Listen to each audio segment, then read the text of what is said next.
Bonjour, salut Rachel. Désolée pour le retard.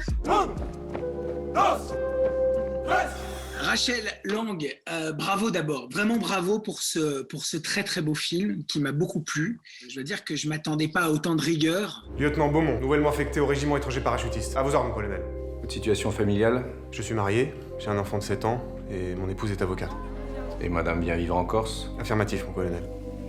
What company is your husband in? In the second, I think. That means he's in my husband's company.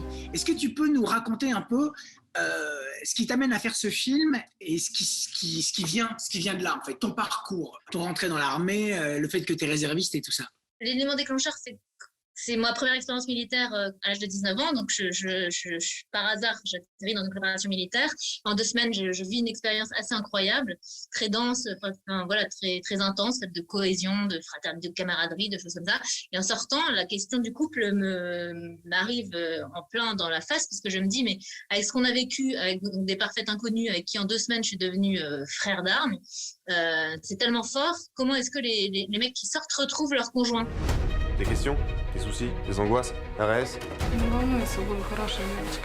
Буду ждать тебя. Je pense que ça va très très bien se passer, tu sais. Qu'est-ce qui t'amène à faire l'armée, en fait? C'était pas une démarche, en fait, c'était vraiment un hasard. C'est-à-dire que moi, je cherchais un job d'été parce que j'avais besoin d'aller au Brésil et de payer un billet d'avion pour aller au Brésil pour un forum social mondial à Porto Alegre, donc rien à voir. Et en fait, par hasard, je croise un ami dans la rue qui me fait une blague et qui me dit, bah tiens, si tu vas 2 semaines dans un camp militaire, tu gagnes 700 €. Et c'était c'était ce qu'il me fallait pour le billet d'avion pour aller au Brésil. Donc après, j'ai fait 2 ans de réserve. J'étais encore un peu étudiante en philosophie avant de partir faire mon école de cinéma en Belgique. Mais à l'issue de mes études, j'ai eu envie de réintégrer pour un peu rendre la monnaie de la pièce, pour mettre mes compétences au service de l'armée. Du coup, comme j'avais un bac+5 après mon école de cinéma, j'ai fait Saint-Cyr et donc je suis devenue officier et j'ai encadré des jeunes. Incroyable, vraiment incroyable. Mon enfant, je pars pour la patrie. On n'est plus connectés du tout. Quand même, je suis très amoureuse de lui. Mais au moins, tu sais pourquoi t'es là. Je savais que c'était pas envie d'être marié à un légionnaire.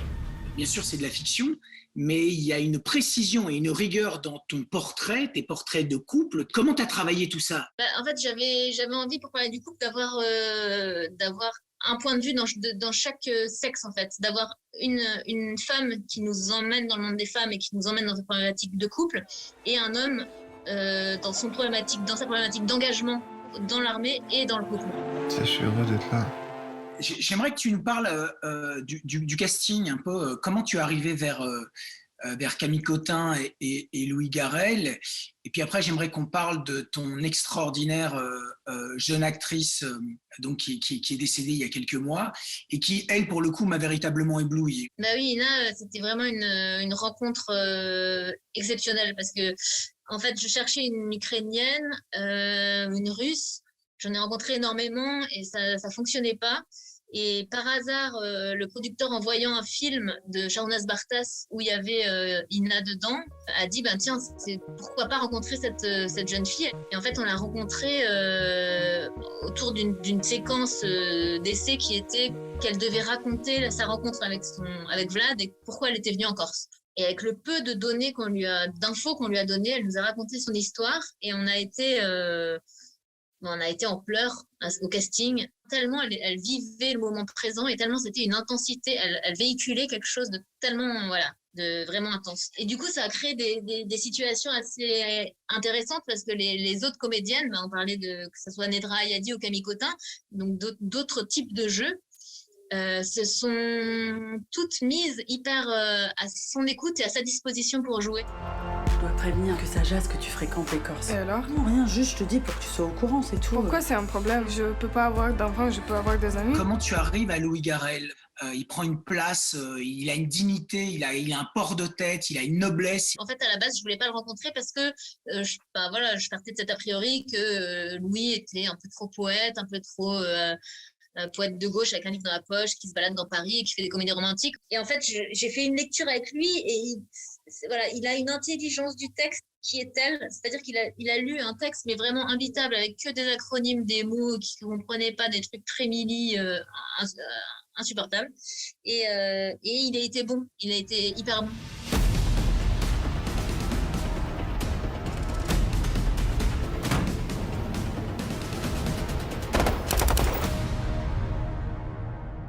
Je te remercie beaucoup, Rachel. C'était vraiment passionnant. Ton film m'a beaucoup plu, encore une fois, et je lui souhaite vraiment le meilleur. Merci beaucoup, en tout cas, c'était très, très agréable.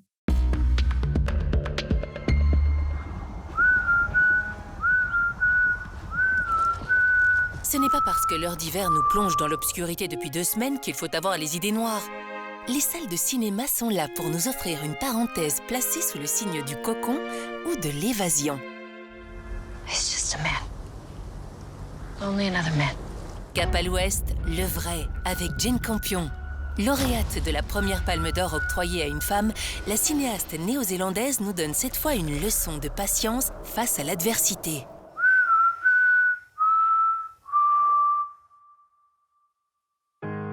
Faire et défaire, c'est toujours travailler. Un mantra que Nathalie Baye, ambassadrice de la maison Dior, aimerait transmettre à l'apprentie rebelle en qui elle croit dur comme fer. Depuis que vous êtes arrivé dans ma vie, j'ai tout lâché. Vous vous prenez pour ma mère parce que vous êtes seule. J'ai rencontré une gamine. Ça porte malheur de faire tomber des ciseaux. Je crois que je l'aime bien. Pourquoi tu fais tout ça? Tu la connais même pas. J'ai envie. T'as envie? T'as envie de quoi? J'ai envie d'être couturière. C'est une attaque de drone! Bruno Dumont met les pieds dans le PAF. Connu pour ses positions radicales, le réalisateur de L'Humanité, Grand Prix à Cannes en 1999, tire cette fois le portrait féroce d'une journaliste vedette de la télévision française, campée par Léa Seydoux. Action! Allez, Slah! Coupez! Génial. Talent qu'elle a, cette fille. Vous avez tous été formidables. Formidable. C'était formidable de pas mourir. Marivaudage à la plage. Avec Amant, Nicole Garcia signe un thriller passionnel qui oppose Pierre Ninet et Benoît Magimel face à la mystérieuse Stacy Martin. Dites-moi, jeune homme, bravo, c'est fameux. Merci. Tu l'as trouvé où, ce gars? Dites-moi, vous savez conduire? Je dois aller demain matin à Zurich. Un aller-retour dans la journée. Enfin, si vous êtes libre.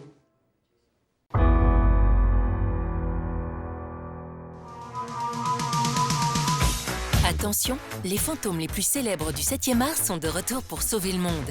Et cette fois, c'est Jason Reitman, le fils d'Ivan, qui les réveille.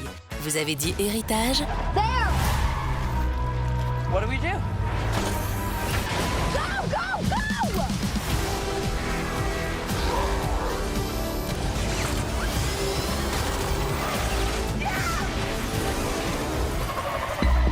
Voilà, Home Cinéma, c'est déjà fini. Rendez-vous la semaine prochaine pour un nouvel opus de votre émission.